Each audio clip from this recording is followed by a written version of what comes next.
જો આ વિશ્વ આદિવાસી દિવસ આપણા છોટુભાઈ વસાવા જો નહીં જાણતે ને તો આ ગુજરાતમાં કોઈ મનાવતે નહીં. આપણે ગર્વની એટલી વાત છે કે આપણા છોટુ દાદાએ આપણને શિખામણ આપી, આપણને વાંચતા કર્યા, બોલતા કર્યા કે વિશ્વ આદિવાસી દિવસ શું છે, બિરસા દાદા શું છે, જયપાલ મુંડા સાહેબ કોણ છે, ડોક્ટર બાબા સાહેબ કોણ છે, કર્યા કે નથી કર્યા? આજે સરકારે જાતે ઉજવણીઓ કરવી પડે આખા દેશમાં. કેમ? પહેલા એવું કહેતા હતા કે આ છોટુ વસાવા અમથો બધું કર્યા.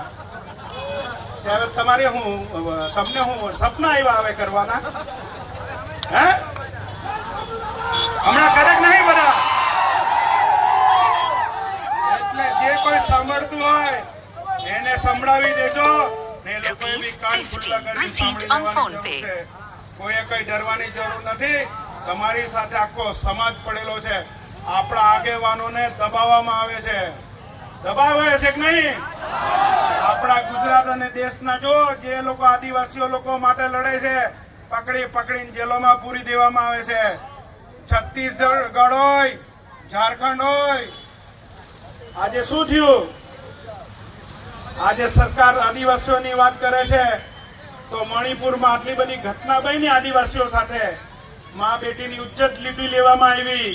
કયા ધર્મ પાડતા હતા આપણા આદિવાસી લોકો? ખ્રિસ્તી ધર્મ. આજે કોઈ બોલ્યો તો? આખા દેશમાંથી કોઈ બોલ્યો તો નેતા કે અમારી મા બેટીઓ છે, અમારા સમાજના છે? ચૂંટાયેલો એક બી માણસ નથી બોલતો. કેમ કે ખબર છે આવતા વર્ષે ટિકિટ નહીં આપે. ભાઈ સત્તાની લાલચ છે, સત્તાની લાલચ છે લોકોને. કોઈ ગરીબોની પડેલી નથી. ખાલી સ્ટેજ પરથી મીઠા વચન આપવામાં આવે. દેશ આઝાદ થયો ને 77 વર્ષ થઈ ગયા.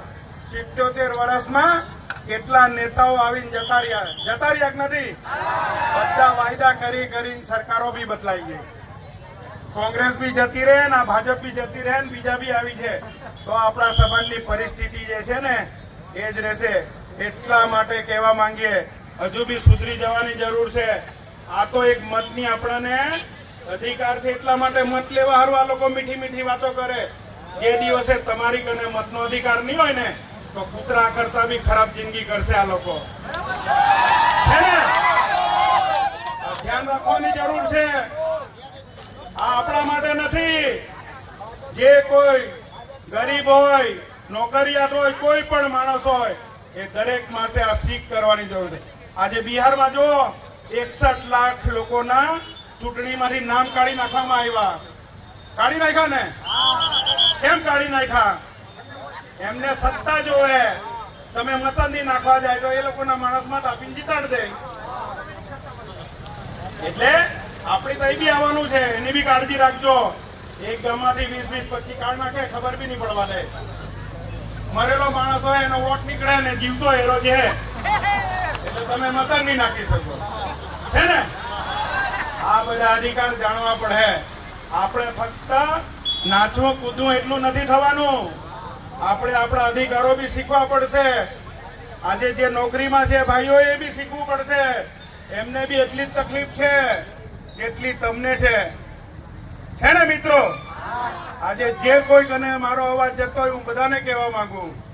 એટલા માટે હું કહું છું, જો આ છોટુ દાદા નહીં હોત ને તો આદિવાસી એકલા નહીં, આ વિસ્તાર અને દુનિયાના બીજી કાસ્ટના લોકો બી આજે જે સુખી છે, જાણતા થયા સંવિધાન, એ છોટુભાઈ વસાવાના લીધે, આ બાબા સાહેબના લીધે, આપણા જયપાલ મુંડા સાહેબના લીધે.